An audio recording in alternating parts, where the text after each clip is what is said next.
Selamat pagi, Bapak Ibu yang dikasihi oleh Tuhan. Senang sekali boleh berjumpa di dalam GKM Menyapa pada hari ini. Saat ini, saudara, kita akan sama-sama belajar satu bagian firman Tuhan yang saya ambil dari Habakuk pasal yang ketiga, ayatnya yang ke-17 sampai 18. Dan tema pada saat ini adalah sekalipun versus jikalau.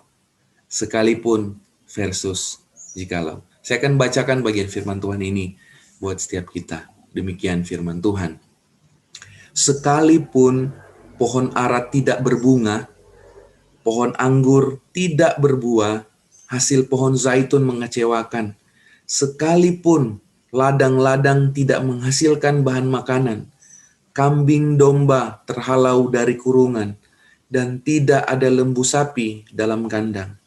Namun, aku akan bersorak-sorai di dalam Tuhan, beria-ria di dalam Allah yang menyelamatkan aku. Nah, saudara yang dikasih oleh Tuhan, ada dua tipe orang.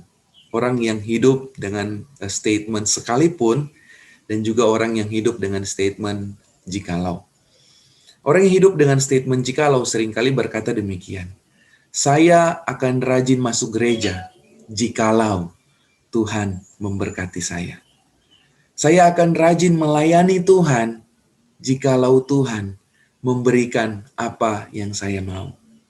Nah, saudara, orang-orang yang hidup dengan statement jikalau adalah orang-orang yang melakukan sesuatu karena ada sesuatu. Ya, dia mau sesuatu karena menginginkan sesuatu. Itu orang-orang yang hidup dengan statement jikalau. Tapi saudara, ada juga orang-orang yang hidup dengan statement sekalipun. Sekalipun ekonomi keluarga saya tidak baik, tapi saya akan tetap melayani Tuhan. Sekalipun saya dalam kondisi yang sakit secara fisik, tapi saya tetap akan bersuka cita. Sekalipun, dan sekalipun, aku akan tetap melakukan ini dan itu. Nah, saudara yang dikasih oleh Tuhan, pada bagian firman Tuhan pada saat ini, kita diingatkan oleh Nabi Habakuk. Bagaimana dia hidup bukan berdasarkan kehidupan orang-orang seperti orang-orang yang hidup dengan statement jikalau.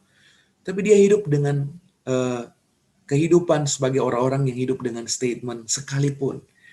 Nah, saudara, dan saya percaya, saya dan saudara dipanggil untuk hidup dengan orang-orang yang seperti orang-orang yang memiliki statement sekalipun. Di sini dikatakan, sekalipun pohon ara tidak berbunga, pohon anggur tidak berbuah, hasil pohon zaitun mengecewakan, sekalipun ladang-ladang tidak menghasilkan bahan makanan, kambing domba terhalau dari kurungan, dan tidak ada lembu sapi dalam kandang. Sekalipun. Kemudian dia lanjutkan, namun aku akan bersorak-sorak di dalam Tuhan, beria-ria di dalam Allah yang menyelamatkan aku. Saudara, saya percaya setiap kita pasti ingin hidup dengan statement sekalipun. Ya, sekalipun saya banyak pergumulan, tetap saya akan bisa setia mengikut Tuhan. Sekalipun saya di dalam pergumulan relasi satu dengan yang lain, tapi saya tetap akan belajar mengampuni orang yang bersalah kepada saya. So, ada banyak hal yang bisa kita pelajari ketika kita hidup dengan statement sekalipun. Nah, saudara, pertanyaannya bagaimana saya dan saudara bisa hidup dengan statement sekalipun? Karena bagi saya, saudara, ini bukan kekuatan kita sehingga kita bisa hidup dengan statement sekalipun ini. Karena ini tidak mudah, saudara. Kita punya kecenderungan hidup di dalam statement jikalau. Kalau A, maka saya akan B. Tapi saudara, untuk hidup di dalam statement sekalipun bukanlah suatu hal yang mustahil. Mari kita lihat apa yang Nabi Habakuk miliki, saudara, sehingga dia bisa hidup di dalam statement sekalipun ini. Mari kita lihat. Di sini dikatakan, namun aku akan bersorak-sorai di dalam Tuhan. Beria-ria di dalam Allah yang menyelamatkan aku. Nah, saudara yang dikasih oleh Tuhan, ada satu kekuatan yang Nabi Habakuk miliki, yaitu dia ada bersorak-sorai di dalam Tuhan. Dia tidak bersorak-sorai menggunakan kekuatannya sendiri, dia tidak beria-ria di dalam kehebatannya, tapi dia di sini mengatakan ada di dalam Tuhan, di dalam Allah yang menyelamatkan aku.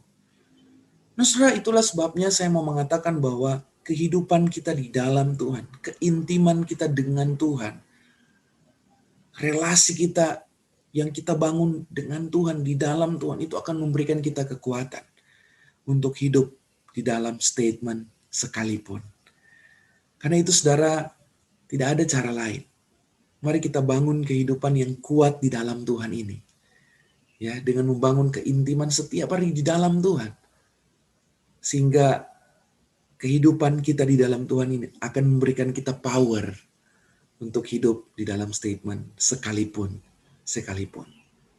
Kita akan tetap berbahagia sekalipun kondisi kita, kalau mau dibilang, tidak memungkinkan untuk bahagia. Kita akan tetap memiliki damai sejahtera sekalipun dalam kondisi-kondisi terpuruk dalam kehidupan kita. Bukan karena kekuatan kita, tapi karena pertolongan Tuhan, karena kita hidup di dalam Tuhan. Tuhan memberkati setiap kita, saudara. Shalom.